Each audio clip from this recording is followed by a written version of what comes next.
Ku cyumweru tariki ya 5 Ukwakira 2025 i Nyanza hamenyekanye inkuru y'incamugongo y'umunyeshuri wigaga muri Kaminuza y'Imyuga n'Ubumenyingiro ya Hanika y'Itorero ry'Abangilikani mu Karere ka Nyanza yasanzwe yapfuye bikekwa ko yiyahuye, anasiga urwandiko rw'ubutumwa burimo aho avuga ko yari arambiwe kubaho ubuzima bw'ikinyoma, anasaba urubyiruko kwirinda ibibagira imbata. Nzabonimana Jean Paul wakomokaga mu Karere ka Rubavu yapfuye ku myaka 22 aho yasanzwe mu bwogero bw'aho yari acumbitse mu mudugudu wa Mugonzi mu murenge wa Busasamana mu Karere ka Nyanza. Nk'uko umubyeyi nyir'igipangu nyakwigendera yari acumbitsemo ari nawe wabanje kumubona bitangaza, bamusanze amanitse mu ishuka bikekwa ko ariyo yiyahuje. Gusa abamuzi bakaba bavuga ko batumva icyatuma uyu musore yakwiyambura ubuzima kuko bari basanzwe bamuziho ko ari umwana mwiza. Umwe mu banyeshuri babanaga na nyakwigendera bakaba baraniganye muri secondaire ndetse no muri iyo kaminuza, aganira na BTN TV yavuze ko ahagana saa 9 z'ijoro yabyutse agiye kunywa amazi maze avugana na nyakwigendera. Icyakora we nyuma gato yahise asinzira ngo ntiyaje kumenya ibyakurikiyeho. Yagize ati "Twasanze yimanitse mu ishuka yayishyize mu ijosi iziritse hejuru ku giti." Uyu munyeshuri yavuze ko nyakwigendera yajyaga afatwa n'uburwayi bwamukubitaga hasi ariko atajyaga amusobanurira ubwoko bw'ubwo burwayi, akavuga ko yamubwiye ko ari ibintu bishobora kuba bituruka mu miryango y'iwabo. Akomeza agira ati "Icyo yansobanuriye ni uko ari imyuka mibi abo mu muryango we bamutezaga, ikaba ariyo yatumaga yitura hasi." Nyakwigendera kandi yasize urwandiko rurimo ubutumwa yageneye ababyeyi be abashimira anabasaba imbabazi hamwe n'abanyeshuri biganaga kuri iki cyemezo kigayitse cyo kwiyambura ubuzima yari agiye gufata.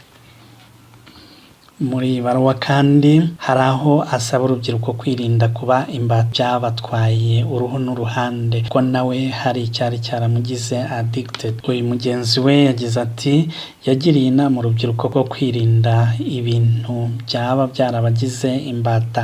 Avuga ko hari ikintu yari amaranye umwaka cyari cyaramugize imbata, yongeraho ko yari arambiwe ubuzima bw'ikinyoma. Umuyobozi w'iyi kaminuza Bwana Birori Gaetan yatangaje ko nabo batunguwe n'urupfu rw'uyu munyeshuri kubera ko bari bamuzi nk'umwe mu banyeshuri bitonda kaminuza ifite. Amakuru y'urupfu rwa nyakwigendera kandi yanemejwe n'umuvugizi wa polisi mu ntara y'Amajyepfo CIP Kamanzi Hassan, wavuze ko polisi n'urwego rwa RIB bihutiye kugera ahabereye ibyago bagasanga koko nyakwigendera yapfuye. Amakuru dukesha ikinyamakuru Radio 10 avuga ko umuvugizi wa polisi mu ntara y'Amajyepfo yatangaje ko hahise hatangira iperereza kandi ko umurambo wa nyakwigendera wahise ujyanwa mu bitaro by'akarere ka Nyanza kugira ngo hakorwe isuzuma. Nubwo nyakwigendera yasize abikomojeho ko yari afite ibibazo bikomoka ahanini mu muryango we, ariko kwiyahura biri muri bimwe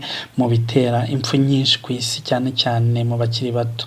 OMS itangaza ko abajene bagera ku 727 bapfa buri mwaka biyahuye. Hashingiwe ku makuru ya vuba ku rutonde rw'ibihugu 10 bya mbere bifite umubare w'abantu benshi biyahura, Lesotho yo muri Afurika y'Amajyepfo iri ku mwanya wa mbere, igakurikirwa na Guyana hamwe na Eswatini yahoze yitwa Swaziland. Mu gupima umubare w'abantu biyahura hagenderwa ku mubare w'abantu bamaze kwiyahura mu baturage 100,000. Lesotho ikaba yarabaruwe kuri 28.7 mu bantu 100,000. Mu karere k'ibihugu bya Afurika y'Uburasirazuba amakuru kuri iyi ngingo ntabwo apfa kugaragara, dore ko byinshi mu bihugu bidakunda kuyatangaza cyangwa bikagabanya umubare wabo kugira ngo bitagaragara nabi mu ruhando rw'andi mahanga. Ibihugu bifite umubare muto w'abantu biyahura ku mwaka biri mu Burayi bw'Amajyepfo, aho dukurikije raporo za Eurostat, Chypre ariyo iza ku mwanya wa mbere mu kugira abantu bake biyahura n'abapfa bangana na 2.7 mu bantu 100,000, naho Ubugereki bukaza ku mwanya wa 2 n'abantu 4.2 mu bantu 100,000. Ku isi hose Antigua na Barbuda iri mu birwa bya Caraïbe muri Amerika y'Amajyaruguru nicyo gihugu kirimo ukwiyahura gukeya kungana na 0.4 mu bantu ibihumbi 100. Murumva ko ari hafi ya ntabo. Kigakurikirwa na Barbados ifite 0.6 mu bantu ibihumbi 100. Raporo zitangwa n'ishami ry'umuryango w'abibumbye ryita ku buzima World Health Organization zigaragaza ko Leta Zunze Ubumwe za Amerika, Kazakhstan, New Zealand biri mu bihugu bifite urubyiruko rwinshi rwiyahura, naho muri Afurika hakagaruka Lesotho, Zimbabwe, Afurika y'Epfo na Kenya. Kuki ingimbi n'abangavu biyahura? Ubushakashatsi bugaragaza ko umubare munini w'abadolescents kugera kuri 80% utari mu bibazo byageza ku kwiyahura, ariko kandi kuri bamwe ubugimbi n'ubwangavu ni igihe cy'intege nke, igihe cy'impinduka ku mubiri ndetse no mu mitekerereze. Impamvu nyamukuru zitera kwiyahura ntizigomba kwitiranwa n'igikorwa ubwacyo, kuko ababitekereza ariko ntibabikore ari benshi. Abantu bashobora kugira ibitekerezo byijimye kandi bakumva batishimye ubwabo mu gihe runaka cy'ubuzima bwabo, ariko ntibiyahure. Akenshi iyo habaye ikintu cyihariye nanone kikaza gusembura ibindi, kigaheraho kiba imbarutso yo kwiyahura. Abana benshi mu bigero bitandukanye bahitamo kwiyahura kubera ubuzima baba babayeho mu miryango yabo. Hari ababa babayeho mu bihe by'amakimbirane hirya no hino mu babyeyi. Zimwe mu ngeso babonamo ntibabashe kuzihanganira nk'ubusinzi, ubusambanyi, ubujura, amahane n'intonganya ndetse n'ibindi n'ibindi. Hari kandi intambara, ubuhunzi, ubukene bikabije aho usanga biri muri bimwe mu bituma urubyiruko rwiyahura. Abandi bikababaho kubera ibiyobyabwenge byabangirije ubuzima, kunanirwa kwakira amakuru y'uburwayi banduye, gusama no gutwara inda zitateganijwe ndetse n'ibindi. Uko rero wafasha umwana wawe mu gihe ubona cyangwa se wamenye ko afite ibitekerezo byo kwiyahura? Mu by'ukuri umuntu agira igihe cyo kwiyahura hari ibimenyetso yabanje kugaragaza. Ibyo bimenyetso rero akaba ari byo tugiye kureba. Kimwe muri ibyo bimenyetso ni ukuba umuntu agenda yitandukanya n'abandi cyangwa se yigunga gahoro gahoro. Ikinyamakuru Conseil et Bien-être kivuga ko umuntu ufite ibimenyetso byo kwiyahura yitarura abantu, baba bo mu muryango we, inshuti ze, abandi bose bashobora kuba bamufasha. Abo bose nta n'umwe aba ashaka kubona cyangwa se kuvugana nawe, agahitamo kuba wenyine mu isi ye yihariye. Hari kandi kuba bimwe mu byamushimishaga nta na kimwe kiba kikimushimisha. Iki kinyamakuru gikomeza kigaragaza ko nta kintu na kimwe mu byamushimishaga wamushyira imbere ngo bimushimishe cyangwa bimwibutse bimwe mu bihe byiza yaba yaragize. Byaba ibintu, baba abantu, nta na kimwe aba yitayeho. Ikindi, akunda kuba mu buriri cyane bitambutse uko yajyaga abikora. Igihe uzabimubonaho uzarusheho kumuba hafi. Uyu muntu kandi ashobora guhitamo kutarya, akabura apeti burundu, cyangwa akarya cyane kandi nabi nk'ufite ikibazo. Arahinduka cyane mu mico ku buryo arangwa no kwanduranya bikabije. Imyitwarire yabo irahinduka bitunguranye kandi kenshi arangwa no kuva mu gahe k'umutuzo na muke yari yifite, ubundi ugasanga hagiye mu bihe bibi byo kwanduranya. Arangwa no kurakara bya hato na hato kandi iyo ubikurikiranye ubona nta mpamvu iba yabiteye. Hari kandi gutakaza kwihangana bitagereranywa.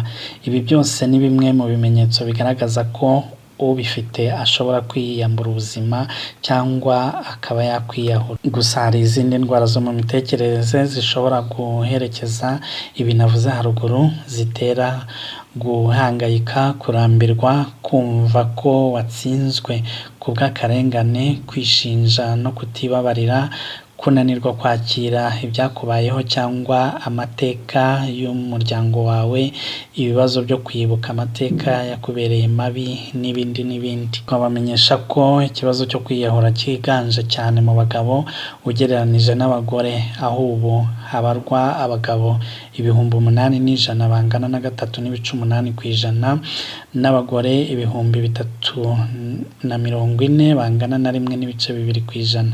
Mu buryo mpuzamahanga babaramo ibyo bipimo, abagabo bangana na 29 mu bantu 100,000, naho abagore bakangana n'10 ku bantu 100,000. Mu gihe rero umunyeshuri wawe, niba uri umwarimu cyangwa umuyobozi w'ishuri, niba kandi uri umubyeyi ukabona umwana wawe, uwo mwashakanye cyangwa umubyeyi wawe umubonaho bimwe muri ibyo bimenyetso, tangira umube hafi cyane, ari nako ureba neza niba nta mpamvu n'imwe yo kumera gutyo yaba iguturukaho, kuko nanone umuntu aramutse yiyambuye ubuzima kubera wowe, ndahamya ko nawe ubwawe nta mahoro wazabigiriramo muri iyi si. Basore namwe nkumi, mwitonde cyane ubuzima bw'amarangamutima, mwoye kubukiniramo, kubera ko nubwo tutabitinzeho, gutereranwa mu rukundo biri muri bimwe bituma ingimbi n'abangavu biyambura ubuzima. Rero mbere yo kuvuga ijambo ndagukunda, I love you cyangwa je t'aime,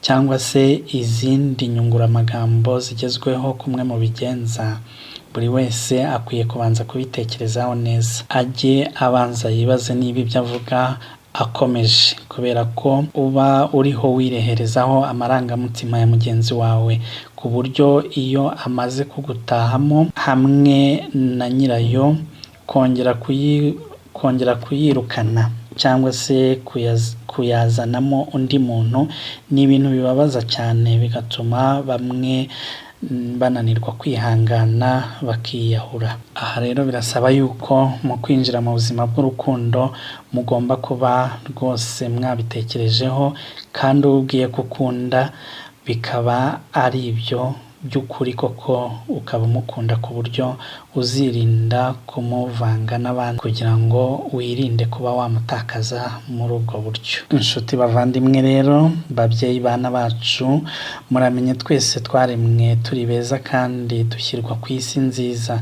Nyabona tujye tugerageza kubana n'abandi neza, ku buryo kwica kuba impamvu yo kwiyahura kuri bagenzi bacu tubihungira kure, kuko ari umuvumo mubi ukomeye cyane. Turabashimiye cyane rero uko mukomeza kudushyigikira, abatarakanda ku kazogera muduhe iyo nkunga rwose kugira ngo tubashe gukora cyane.